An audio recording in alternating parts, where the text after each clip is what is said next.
Hello everybody, my name's Oliver, and I'm just want to do a YouTube channel really. I've been waiting for years to try and get up the gumption to actually start one, and here I am. I don't know what this channel's actually going to be, but today I'm going to be talking about history books, because I really like history. I really like history. I read a lot of history books, so I kind of thought perhaps I should do some of my favourite history books and just talk through them. So these are just my physical history books I enjoy. Oh, big stack. Um, but I have ebooks and other sorts of books I also enjoy that maybe I'll talk about in another video going forwards. Um, yeah, so to start it all off, this is actually the third time I try recording this video. Um, um, yeah, second time the sound didn't work, first time the dog barked. So who knows if this version will actually go out. The books I'm going to be talking are going to be trying to be in chronological order. Um, not banked on which one I think is the best or not, but just chronological order. I think that's the fairest way to go. So the very first book I've got is The Winter King by Thomas Penn, and of course the image hasn't flipped. But anyway, Learning Curves. This is one of my favourite books. I reread it recently. It's about Henry VII, who's probably one of the lesser talked about English kings, but he had a huge impact on England and its role and its trajectory. So this kind of covers his life from pretty much Prince without a claim to all the way to King.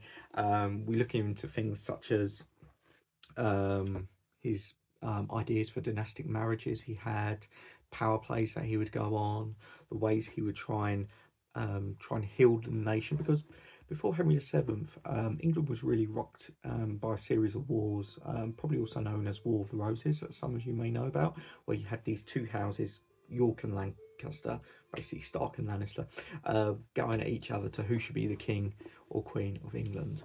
And this book is kind of the end point of those War of the Roses, really. It's when England started to unify behind one king.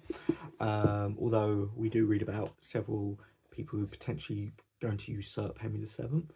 I think often people will look at Henry VIII as the more interesting Tudor king, because he's loud, he's bombastic, he has six wives, he has so many.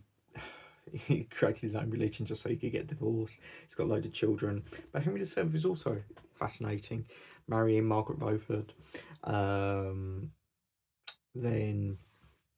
going on to having his own dynastic marriages, trying to get his son to marry one of the Spanish princesses to form alliances with Spain, not Henry VIII, his original eldest son, Prince Arthur.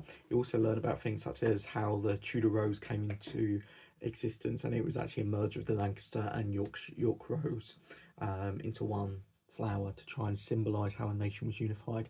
You see things such as economic reforms that actually made England incredibly prosperous during this time compared to what it was beforehand. So if anyone's interested in the Tudor period, perhaps give this a go. It talks about one of less talked about kings, but he had an absolutely huge impact on England and its role and its trajectory. Um, he may have laid the seeds so Henry VIII could grow and have fun. I strongly recommend anyone who's interested in this period have a look at this book. Hilary Mantel of Wolf Hall fame described it as compelling and fascinating. Um, so it's definitely a corking book. You should check it out if you're interested in Tudor or late medieval history. So now we're going to go on to perhaps one of the 1800s. We've got Andrew Roberts, Napoleon the Great. So I only really came into Napoleon in the past few year or so, and that's, I don't know why really, but perhaps in English and Western English especially history, we don't really talk about Napoleon too much, or the areas we talk about Napoleon are related to certain niche things. So, for example, in England, I'm speaking about, we talk about Battle of Waterloo. It's like the main thing we talk about with Napoleon, and occasionally bits about Trafalgar, although that's more focused on Nelson. But this book actually shows what more there is to Napoleon. I have actually read it, even the spine doesn't look creased. I read it on ebook because I didn't want to carry this around with me all the time, and it's basically like a brick. Yeah, so it's an incredibly good book. It takes you through Napoleon from birth to death. So it's incredibly comprehensive in that stage. You learn about things such as his time Battle of Austerlitz, Leipzig. You read things such as how the troops who were close to him really idolised him and adored him. You learn about his earlier stages working in the French artillery, and you see his legacy, how it still is in play today. What do I mean by that? I mean things such as the Napoleonic Code. We still have that in a large chunks of Europe, and it's all just down to this one man. And sure, some people maybe have the view of him being a tyrant or something of that ilk. I personally don't have him as that view. Um, I don't think he's 100% perfect, but the impact he had on Europe, and especially Western Europe, was astonishing for this one man to go all the way to where he went. We see so much of this, of him, his soul, his ideas. There's just a, with Napoleon, and what Andrew Roberts really conveys is this huge restless energy with him that I absolutely adored. I was rooting for him, even though I'm British. I was absolutely rooting for Napoleon in a lot of these cases. And you see, a really kind of the other thing that really kind of struck home to me is that Napoleon, the Napoleonic Wars, was more about trade than anything, and how trade and finance was to be the real European power going forwards. And that's what really struck home. That's what I think this book also emphasised to me. It's absolutely compelling and fascinating book for anyone who's at all interested in Napoleonic history or the early 1800s. And I still see Napoleon's legacy today in other literature and other bodies of work. So I read a couple of years ago Les Miserables, or whatever it is, by Victor Hugo, and there's entire chapters in there where Hugo, who's I think writing Les Miserables about 50 years after Napoleon's demise, talks about, oh, if only Napoleon had won the Battle of Waterloo, or if only it wasn't as muddy on the fields, if only. And you can still see his legacy. And I had the privilege a few back in the summer during the Olympics to actually go to Les Invalides and see Napoleon's tomb, and it was, yeah, it's so phenomenal for me to read about it. I can't really recommend this book high enough. It is an incredibly long book. I believe it's 800 pages before you even get to the references section. And for those who know about history books, you know, you normally get a lot of references and notes in them. So it may take you a long time. You may want to get an audio book to have a listen to. I'm not an elitist that says, oh, it's an audio book. Ooh. However you enjoy your books, enjoy them. That's what I say. But if you're interested in Napoleon and you want a book about him, I'd definitely recommend this. I know there's another book by Adam Zegarnowski, I think is how you pronounce his name, which is perhaps more critical of Napoleon than Andrew Roberts can be. And I mean to tackle that book later another time. I have read one of his books about the invasion in 1812, in which he really criticises like some of Napoleon's logistical aims of that campaign. So if you want perhaps another counter narrative to Andrew Roberts, I'd recommend looking at that book 1812 by Adam Zegarnowski, I think is his surname, how you pronounce it. Next up is a book. I didn't know where to put this book chronologically, so I've just kind of put it here. And it's sorry if I pronounce this name incorrectly. Satanan Sangrahira. Hope I've pronounced that correctly. Empire Land. Now, growing up in, say, Britain, suburban middle class Britain, you perhaps don't encounter a lot of the views and a lot of the narratives that this author perhaps comes across. Some of you may go, "Oh, it's sort of the woke book," but I actually found it incredibly illuminating and incredibly enlightening about some things. So, I mean, one of the anecdotes that really the book really highlighted to me was early on. One of the narratives about um, why empire was a good thing. We go, oh well, we brought railways to India, for example, is one of the narratives. What this book actually challenges that is going, well, yes, Britain did lead investing in railways in India, but it made India pay for them. That still came from Sheffield, which made Britain richer, and it used funds which could have actually been diverted for humanitarian relief and helping feed people. It kind of helps counter these perhaps narratives that we've all come across and we've all heard about and listened about in our times. So yeah, I found it incredibly challenging, incredibly good to challenge the conceived narratives. I know there'll be some criticisms of it, but I would strongly recommend people have a look at this book and try and understand what the author is really going for. He tries tackling things such as the origin, like chapters include things such as the origins of racism, emotional loot, difficult histories, his own personal interactions, and how imperialism has perhaps affected his family and his life. So I would strongly recommend anyone look into this. I probably, if I was to actually criticize this book, he probably comes at it with his own approach and his own knowledge of how Britain interacted with India and the effects there. I think there's probably more narratives about things such as how Britain perhaps interacted with places, in the West Indies, Africa, um, and this in this sort of area. And it's incredibly good, to understand Britain, help it put Britain in context in the modern era as well. So I'd strongly recommend that people look into this book. If you perhaps want a counter narrative of British history.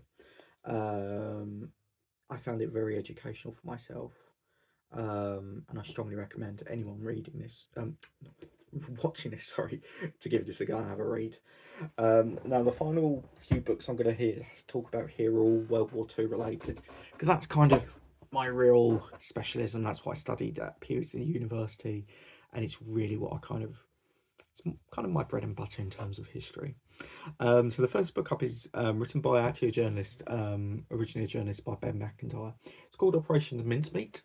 So this is about Ben Macintyre actually really specialises in a lot of the espionage and spy stories from the Second World War. These are true to life stories, but they could almost be, they're as rich and as detailed fueled as, say, a John le Carré book. This one is about this one's called Operation Mincemeat, which actually was made into a film a few years ago with Colin Firth in.